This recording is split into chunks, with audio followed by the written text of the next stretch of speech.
이번 시간에는 이제 전기에 의해서 전류가 흐르게 되고, 전류가 흐르는 거에 의해서 열이 발생하고, 열이 발생한 거에서 기계적 변형이 발생을 소재에서 하게 됩니다. 그래서 지난 맨 처음에 시작했던 부분이 여기죠. 그래서 이 소재에서 열이 발생하고, 그다음에 그 아, 전기가 흐르고 열이 발생하고, 열이 발생하는 데서 기계적 변형이 흐르는 이제 마지막 단계인데요. 어, 이것도 역시 마찬가지로 이제 전기가 흘렀고 스테디 스테이트 서멀이 생긴 다음에 솔루션에서 다시 트랜스퍼 데이터 투 뉴, 어디다가 새로운 여기까지 해석한 데이터를 가지고 또 해석을 하겠습니까? 그랬을 때 솔루션에 트랜스퍼 데이터 투 뉴 스태틱 스트럭처럴까지 하면 됩니다. 그러면은 이제 전기가 열로 왔고 열이 이제 스태틱 스트럭처로 왔고요. 또는 서버엘렉트릭 같은 경우도 솔루션에서 transfer data to new static structure 오시면 뭐 됩니다. 그렇죠? 이렇게 연결이 되는 거죠. 셋업 부분을 다시 우리가 들어가서 보면 스태틱 스트럭처럴만 한 번 더 하겠습니다. 지난번에 그 스페이스 클레임에서 한 걸 보니까 이게 조금 문제가 있어서 스태틱 스트럭처만 하는 거는, 그리고 또 되게 꼭 소자가 아니더라도 기계 부품이나 또는 이제 장비들을 다룰 때는 그런 기계적 성능 테스트들을 해야 되는 부분이 있어서요. 그걸 하도록 하고, 스테디 스테이트 컨덕션에 의해서 터멀 열이 생기고, 열이 생긴 거에서 이제 다시 스태틱 스트럭처를 생기는데요.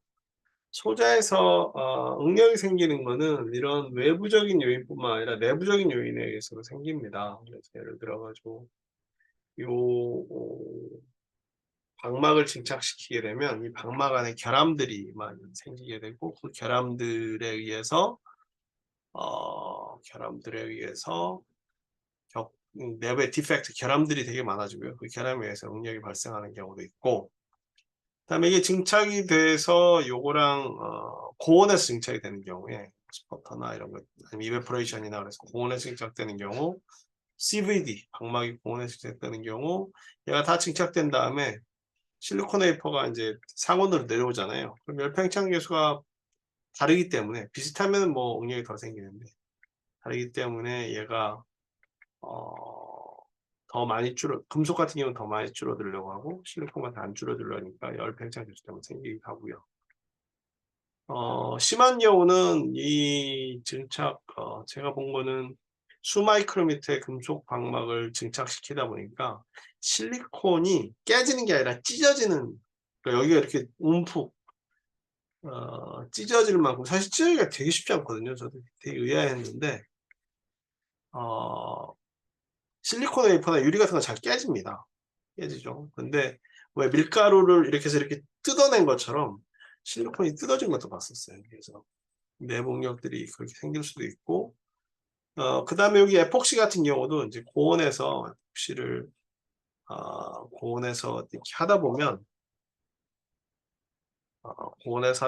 이제 이게 온도를 올려서 실리콘과 실리콘을 붙였는데, 사실 여기에는 원래는 이게 되게 두꺼워서 얘에 비해서 어쨌든 이 실리콘과 실리콘을 에폭시로 붙였는데, 고온에서 붙이다가 얘가 이제 경화가 되면 이제 내려오잖아요. 그러면 100몇십 도까지 올라갔다가 온도가 떨어질 테니까 에폭시는 실리콘보다 훨씬 더 많이 줄어들려는 경향이 있죠. 그렇죠. 줄어들려는 경향이 있으니까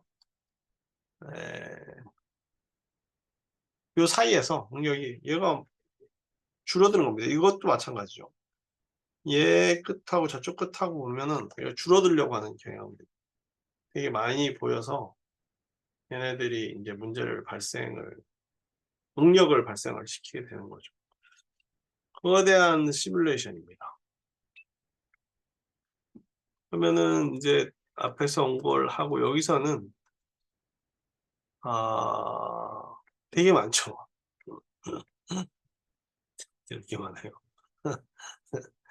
메시는 뭐 그냥 가져왔으니까 그냥 이렇게 하는 걸로 하고, 스태틱 스트럭처럴에서는 한 가지 중요한 게, 아이고, 늘 생각하셔야 되는 게 뭐가 있냐면, 이게 이제 펜이에요. 어머나 보이나? 이게 펜이에요. 펜이에요. 제가 가까이 가려나? 펜이면은 얘를 여기다가 아무 것도 고정 안 시키고 얘를 잡아 당기면 이 펜에 힘이 안 가요. 얘는 항상 어딘가가 잡고 있어야 돼. 잡고 있거나 반대 방향으로 당기거나. 그래서 이 잡고 있는 이 점을 고정점이라고 합니다. 고정이 돼야 얘를 잡아 당기면 얘 안에 응력이 가해지잖아요. 맨 앞쪽에 보면은 왜 그 인장시편을 잡아 당겼을 때, 이제 인장시편을 잡아 당겼을 때 발생하는 응력, 되려면 밑에 클램프로 잡고 위에서 로드를 당기든 위에 클램프를 밑으로 당기든 하여튼 잡고 있는 부분이 있어야 됩니다.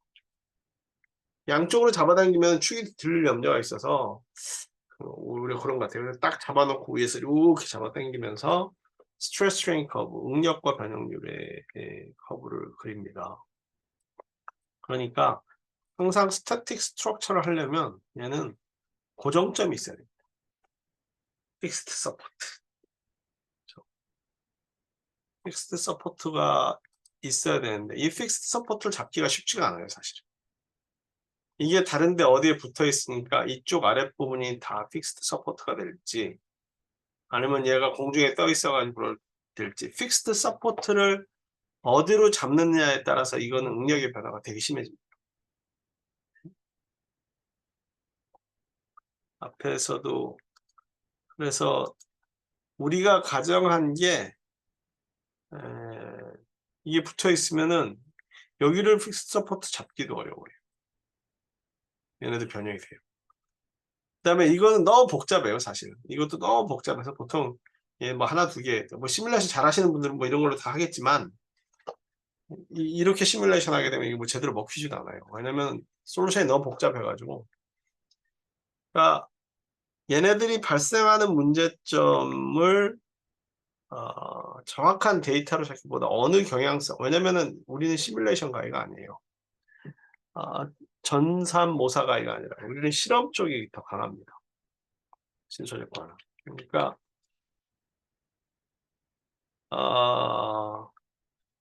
얘가 아니죠. 얘죠.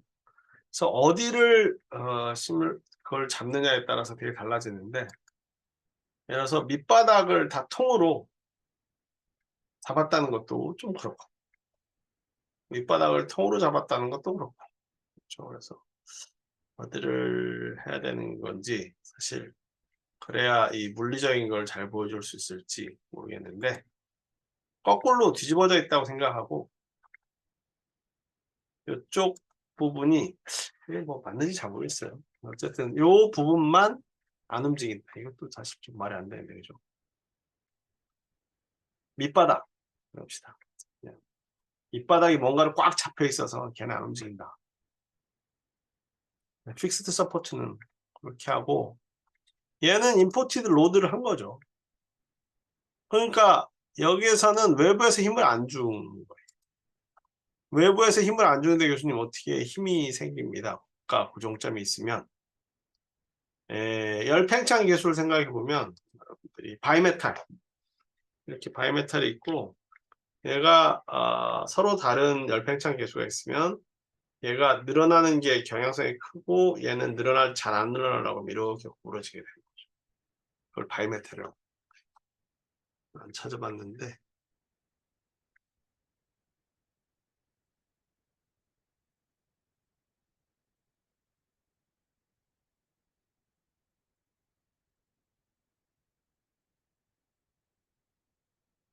이렇게 되는 거죠. 열팽창 정도에 따라서 냉각이나 가열이 되면 열팽창 얘가 더 잘하고 얘는 잘 안 움직이는 거죠. 그래서 가열이 되면 얘가 쭉 늘어나고 싶어요. 냉각이 되면 이렇게 된다는 거는 뭐 어쨌든 좀 이상하고, 어쨌든 간에 바이메탈은 서로 다른 열팽창률 1도씨 올라갈 때 얼만큼 되느냐, 그러면은 얘를 했으면 얘가 오류가 있었으면 여기 물음표가 떴겠죠. 내가 오류가 안 떴어요. 그래서 얘를 한번 얘네들의 엔지니어링 데이터에서 이거는 열이 생겨서 발생하는 열 팽창률 차이에서 응력이 기원하는 거니까 알루미늄 알로이의 열 팽창률을 쭉 보면 여기 있네 20번 아이소서멀 컨덕티비티 얘는 영하 100도씨일 땐 단위는 열 팽창 계수는 더멀 컨덕티비티인데 열 팽창 계수 여기 있네요 5번 그렇죠? 2.3 곱하기 10의 마이너스 5승 퍼 셀시어스 이게 뭔 소리냐? 열팽창 계수는 여기서는 지금 이제 열팽창 계수에서 생기는 건데 열팽창 계수라는 거는 보통 알파를 표시합니다.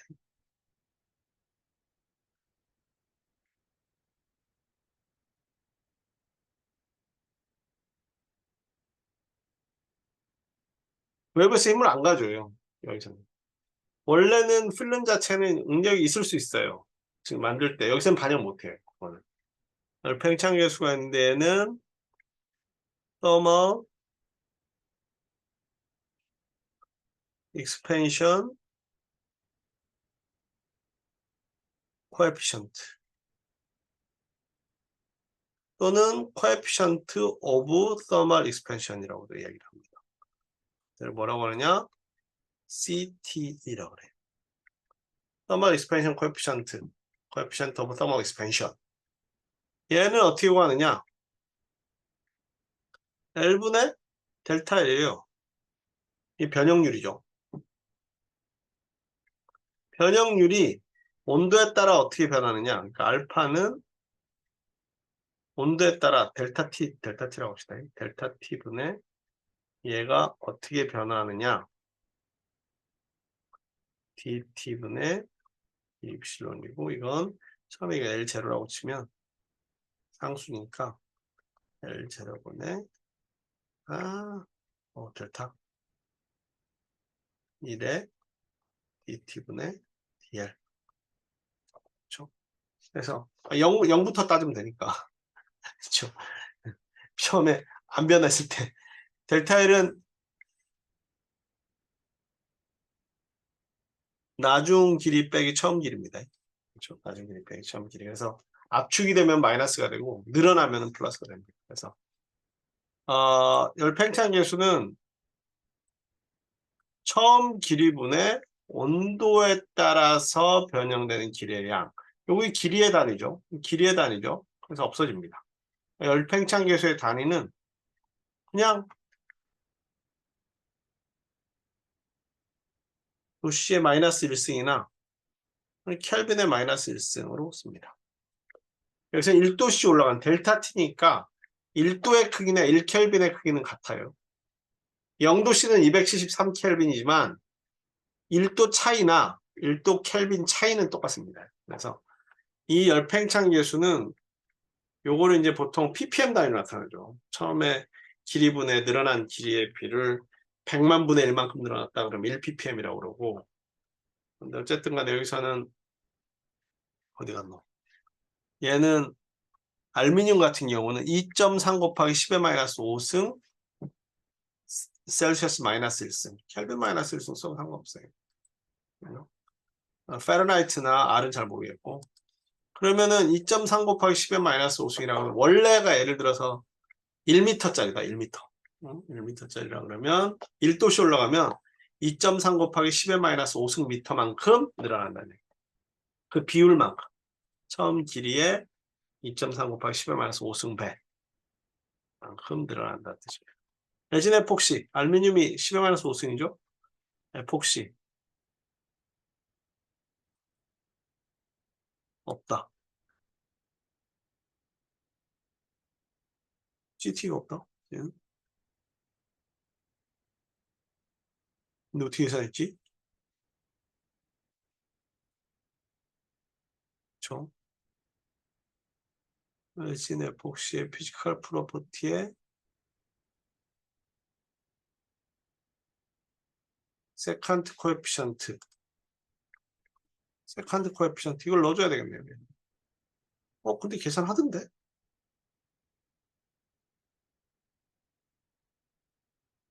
소말 컨덕티비티. 저쪽.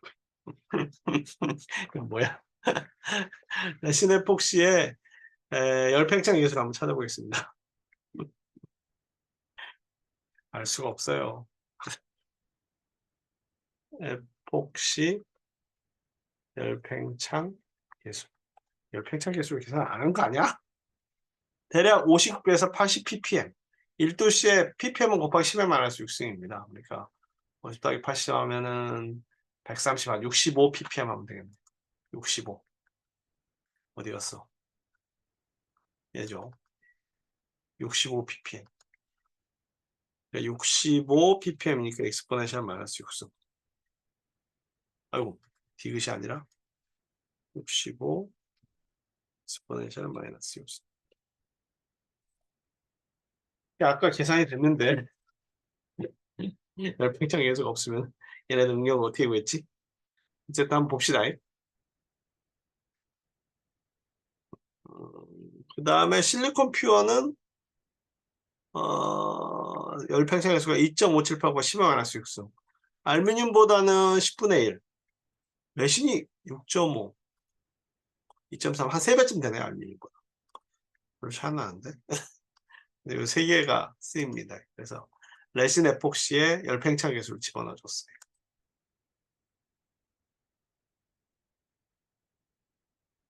그런 다음에 얘를 업데이트 시켜줘요. 업데이트. 그렇죠? 얘가 뭐가 변했으니까, 얘 엔지니어링 데이터에서 변했으니까 업데이트 프로젝트 하면 여기 있는 걸 다 시켜주는 겁니다. 그래서 일일이 시켜주기 귀찮으니까 업데이트.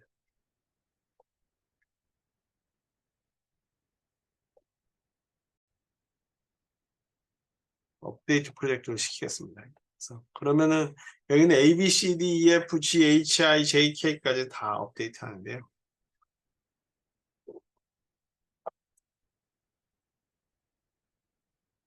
에라라면 다시 녹아야죠.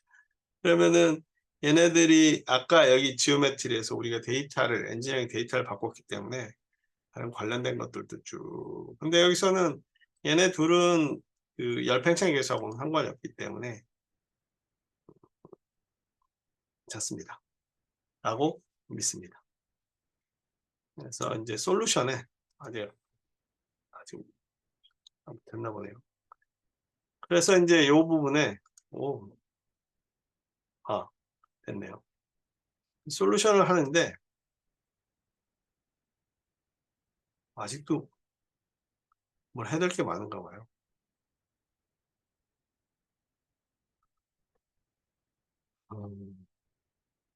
이 업데이트 프로젝트가 이렇게 많으면 쭉 도느라고 얘 처음부터 까지 다 돕니다.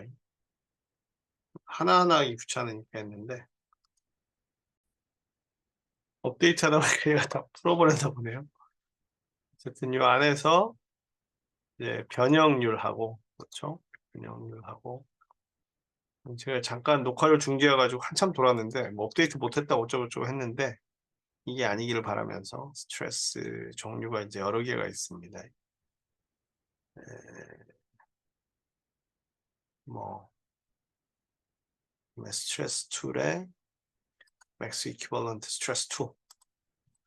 이게 이제 응력인데요. 이거 변형률, 응력, 변형률 해야죠. 스트레인. 이퀴벌런트라는 거는 사실 여러분들이 아마 그 강도학 시간에 배웠는지 모르겠는데 폰 미제스 스트레스입니다. 그거에 대한 건 제가 그걸 다 설명드리기보다 간략하게만 찍고 넘어가는데요. 어머나, 이게 뭐야? 벡터는 빼고 되게 뚱뚱해졌네요. 밑에는 아니고, 근데 이게 되게 막 엉망진창된 것 같잖아요. 근데 사실 위에 보시면 오토 스케일이 있습니다. 오토 스케일이 800배 과장한 거예요. 800배. 디포메이션은 사실 미터로 표시됐으니까 좀 그런데 단위, 폼에서 유니트를 마이크로미터로 바꿀까요? 0.01 마이크로 바꿀까요? 빨간 게 제일 많이 바뀐 게 지금 0.01 마이크로 변위차가 생긴 거죠. 그래서 리절트에서 원래 걸 보면 트루 스케일로 보면 거의 여기서부터 여기까지가 20 마이크론이거든요.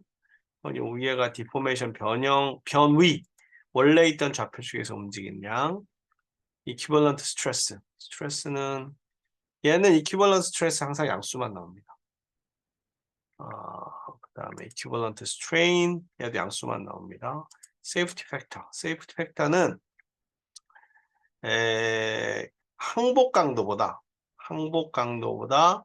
얼마나 더 응력이 크냐. 항복 강도랑 똑같으면 1이 돼요.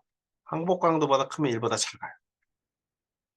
그렇죠? 항복 강도보다 크면 1보다 작은데 이건 생각보다 되게 복잡합니다. 왜 복잡하냐? 일단 알루미늄 방막의 성질은 여러분들이 보시건 알루미늄 샤시나 이런 것처럼 구조재 성질하고 완전히 다릅니다. 특히 항복 강도는 내부의 결함들이 어마무시하게 많기 때문에 그 어마무시하게 많은 결함들이 전위의 움직임을 방해해서 일드 스트레스가 방막이 훨씬 더 큽니다. 그게 하나가 있고 또 하나는 여기에서 응력을 봐야 되는데 예를 들어서 이퀴벌런트 스트레스 올바디를 말고 각각을 보도록 하죠. 얘만.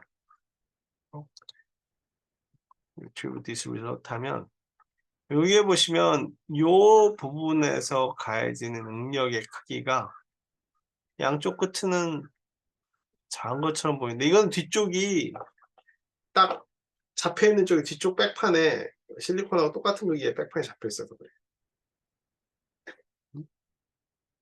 이 부분은 크고 뒤집어 보면 주로 응력이 여기서는 마치 알루미늄에서 주로 나오는 것처럼 되어 있네요. 에폭시하고 실리콘의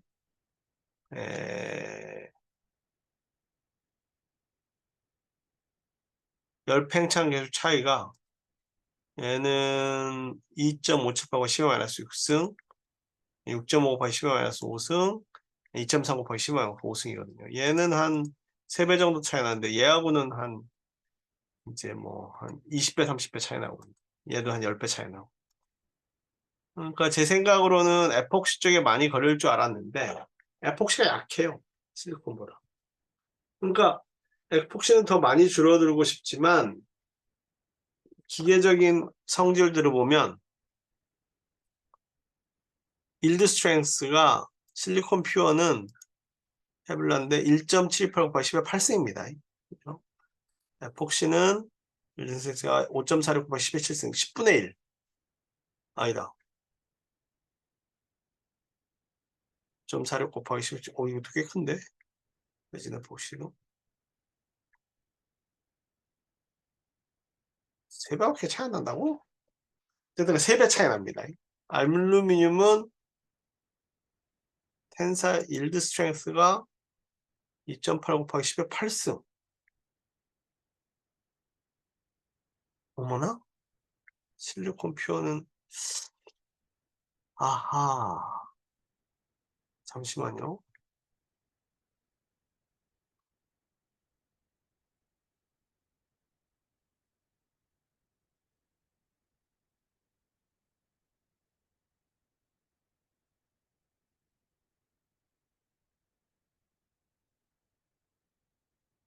얘는 아나이스가 일드 스트레스가 없네요. 실리콘에 일드 스트레스가 없어요.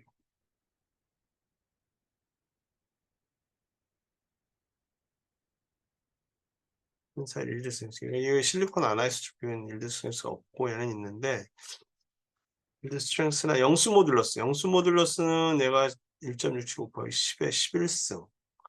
알루미늄은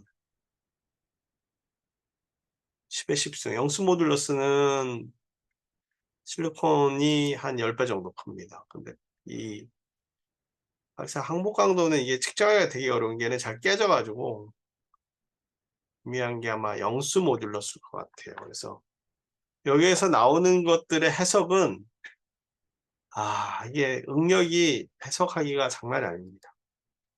그다음에 두 번째로 얘의 중요한 부분 또 하나는 이런 구조에서는 계면에서 깨질 확률이 높습니다. 계면. 실리콘과 에폭시, 에폭시와 실리콘, 그다음에 알루미늄과 실리콘. 알루미늄과 실리콘 사이는 원자단의 방막 증체이기 때문에 굉장히 강할 수가 있는데 요거 같은 경우는 내부 결함에 의한 공기의 포화나 또는 다른 이제 에 뭐라고 해야 되나 영향을 미칠 수도 있고 다음에 실리콘과 에폭시를 넣을 때 생기는 결함염 그 안에 공기나 또 하나는 얘하고 얘 사이의 접착력을 결정짓는 가장 큰 것 중에 하나가 클리닝입니다. 얼마나 잘 세척을 했느냐. 클리닝이 잘 안 되면은 인터페이스의 응력이 그러니까 계면의 접착력이 되게 약해집니다.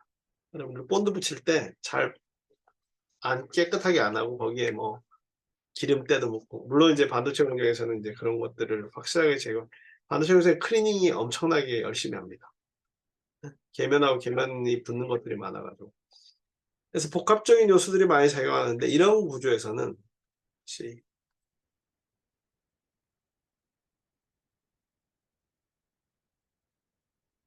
이런 구조에서는 요거와 요거 사이가 깨질 확률이 되게 높습니다. 그리고 얘와 얘, 즉 접합해 있는 금속 접합 부분이 깨질 확률이 되게 높습니다. 그래서 요 부분이 깨져나가기 시작하면 요 실리콘에 붙어 있는 다른 층들도 깨져나갈 확률이 되게 높습니다. 그래서 사실 이 구조가 제법 굉장히 복잡한 구조입니다.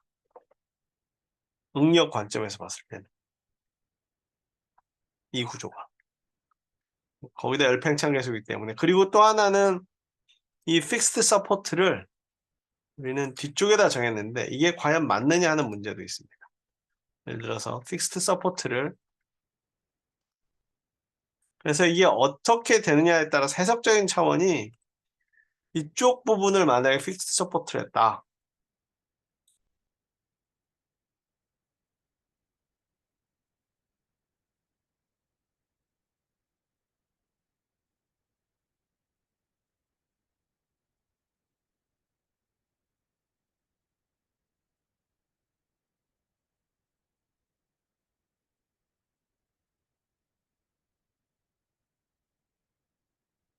그다음에 데이터들의 신뢰성도 한번 다시 체크업을 해봐야 되고요.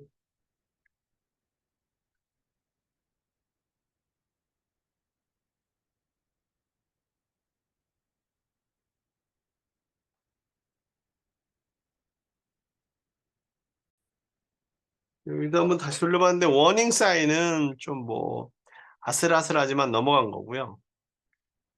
그래서 여기에서 보면 변형률이 여기는 이제 여기를 픽스 서포트 얘네 움직이지 말라 그랬거든요.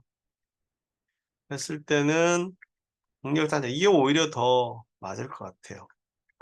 이게 더 맞는 것 같아요. 왜냐면은 이 끝에가 변, 이것도 그렇지도 않네요.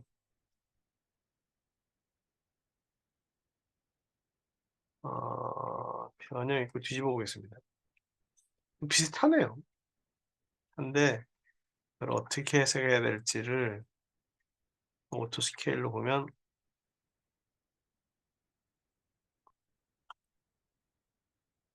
얘네들은 이제 삐져나오는 거고요. 얘네들은 이제 늘어나려고 하니까 온도가 높으니까 온도가 몇 도냐면은 아까 보면 온도가 68도잖아요. 그러니까 상온 22도에서 68도까지 올라간 거거든요. 그러면은 얘네들은 이제 얘네들보다 더 늘어나니까 삐져나오는 거고 거기에서 요 계면에서 응력이 생길 거다라고 생각을 했거든요. 그쵸? 응력이 생길 거다라고 생각을 했는데 요 응력들은 위쪽으로 와피지가 나네요. 왜냐면은 밑에 있는 에폭시가 더 늘어나고 싶으니까 얘를 실리콘을 잡아 늘리는 거예요. 원래 실리콘은 조금밖에 안 늘어나고 싶거든요. 근데 밑에 에폭시는 더 늘어나고 싶잖아요. 그러니까 실리콘을 잡아 늘리니까 에폭시 쪽이 더 늘어나니까 이렇게 굽는데 이거는 되게 과장된 겁니다. 503 오토 스케일이니까. 트루 스케일을 하면 별로 표시는 안 나는데 방향성은 이 방향이다. 그렇죠?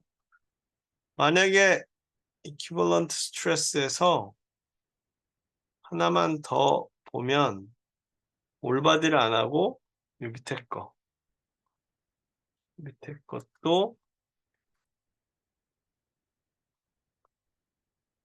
얘도 이렇게 늘어나네요. 여기가 15메가파스칼 잠시만요. 여기는 94메가파스칼이니까 이쪽이 훨씬 더 많이 걸리는데 실리콘하고 알루미늄 사이가 많이 걸리나? 근데 문제는 거기가 많이 걸려도 알루미늄하고 실리콘 사이가 접합 능력이 되게 좋으면 거기서 안 깨집니다.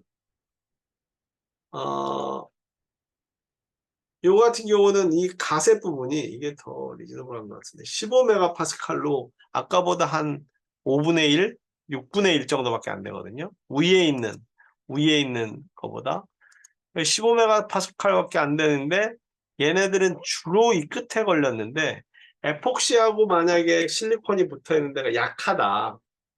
계면이 접합력이 약하다. 그럼 여기서 나갈 수도 있습니다. 그러니까 그런 거는 사실 우리가 대략적으로 추정을 시뮬레이션을 하고 실험치를 봐야 되는 거예요. 다음에 그러면은 이 이퀴벌런트 스트레스랑 이런 거에 대해서 예전에 우리가 설명을 한번 드렸던 것도 같은데 텐사일 스트레스하고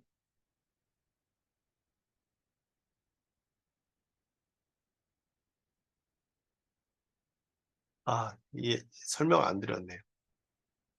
그거는 제가 한번 그 응력에 대해서는 그래서 요거 마저 끝내고요.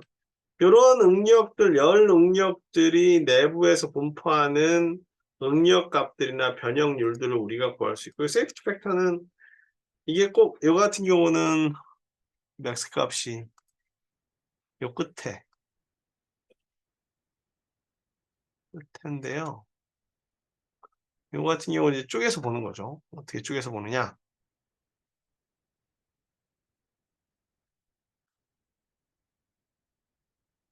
이러면은 이게 맨 위인지 맨 아래인지 뭐 몰라요. 홈에 가셔서 섹션 플레인으로 이 근처를 딱 찍습니다.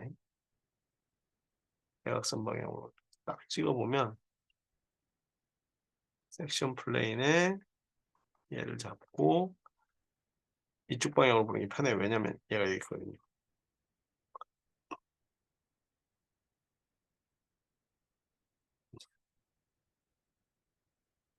어, 어렵습니다. 여기의 분포나 이런 것들이 이 부분을 잡고 웨지 부분이나 지금 여기 맥스 부분을 보려고 하거든요. 세이프티 팩터가 맥스가 아니라 죄송합니다. 세이프티 팩터는 최소값이 더 중요해요. 0.85996. 왜 그러냐면은 이게 항복 강도랑 거기에서 걸린 그 폼미제스 응력이 같으면 1이고요. 여기에서 생긴 응력이 폼미제스 응력 항복 강도보다 여기 걸린 응력이 더 크면 1보다 작아집니다. 분모가 지금 걸린 응력이고 분자가 항복 강도예요. 그거는 다음 시간에 한번 다시 말씀드릴게요. 그래서 요거를 다시 한번 지우고 민값이 여기네요. 여기니까 섹션 플레인을 이 방향으로 이거 안 예쁘네요. 지워지고 섹션 플레인을 여기서부터 헤헤이 왜 이렇게 손을 떠나 마지막에 놓을 때 잘못 놨어요.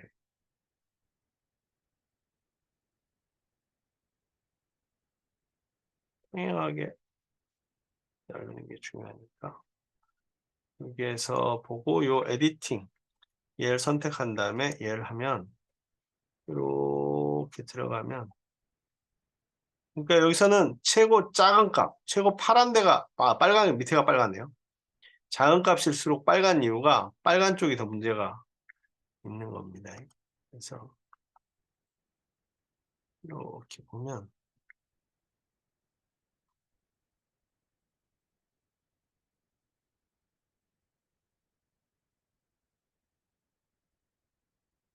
어머나 이건 뭐야?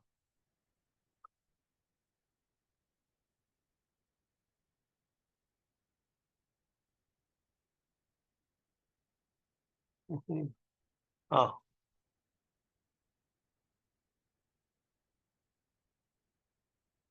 시키고 찍고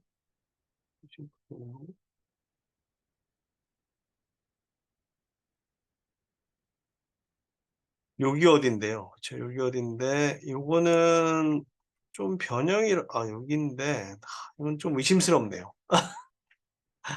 의심스러운 게 고기만 좀 튀고 요 어쨌든 간에 요 맨 끝에 부분이 세이프티 팩터가 근데 세이프티 팩터를 여기서 쓰는 경우는 뭐 드물긴 하지만 어쨌든 간에 요거는 알루미늄의 항복 강보다 더 커질 수 있다. 여기 걸리는 능력이. 걔네들이 고온에서 약간 변형이 일어나고 말면은 끝나는데 여기서 깨질 확률이 제일 높은 데는 실리콘과 에폭시 사이입니다. 네. 그러니까 거기가 응력이 제일 많이 걸렸다고 하더라도 거기에 충분히 걔네들이 버텨줄 수 있는 접착력이나 접합력이나 항복 강도가 있으면 걔네들은 버텨줘요. 근데 좀 약한 데라고 하더라도 여기 사이에 접착력이 낮으면 걔네들이 잘라진단 말이죠. 두 개 붙여놓고 떼면 네? 본드 있는 데 떨어질 확률이 높잖아요. 쇠하고 쇠 붙여놓고 본드를 붙여놓고 떼면 다른 데 응력이 가해져도 쇠는 힘이 되게 세니까. 그래서 그렇고 여기에 크기가 지금 작아요. 200마이크로니까. 200마이크로인데 작은데 실제로 그런 것들이 커지면 그렇죠? 이제 칩 단위가 커지면 이제 요거는 스토리가 완전히 달라지죠. 거기다가 밑에가 만약에 PCB 보드다. PCB 보드는 열 굉장히 많이 휘거든요. 그래서 그런 응력들이 발생할 소지가 있다. 그리고 계면을 잘 봐야 된다. 라는 말씀을 드리고 다음 시간에는 응력하는데 지난번에 우리가 짠 것 중에 3차원으로 짠 거 있잖아요. 그래서 응력을 보는데 응력의 종류와 변형률에 대해서 간략히 먼저 설명드리고 그다음에 응력에 대해서 이야기하고 이렇게 진행하도록 하겠습니다. 여기서는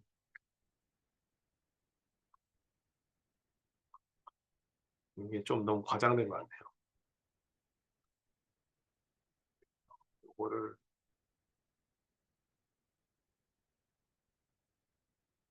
하도록 하고 그 다음에 마지막으로 완성하는 것들을 한번 해보시기 바랍니다. 태스크는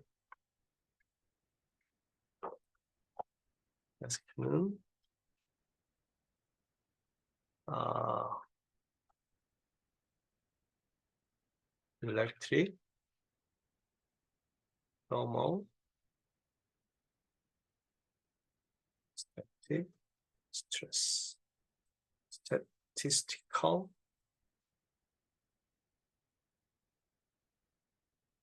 static structural, static structural의 연성 해석을 수행할 수 있다. 수행해 보십시오. 그래야 하고 요 밑에다가는 그림을 하나 갖다 붙여놓으면 여기 열 연성 해석 결과로 하나 갖다 붙여놔야 되겠네. 어쨌든 간에 오늘 수업은 이번 시간 수업은 여기서 마치도록 하겠습니다. 감사합니다.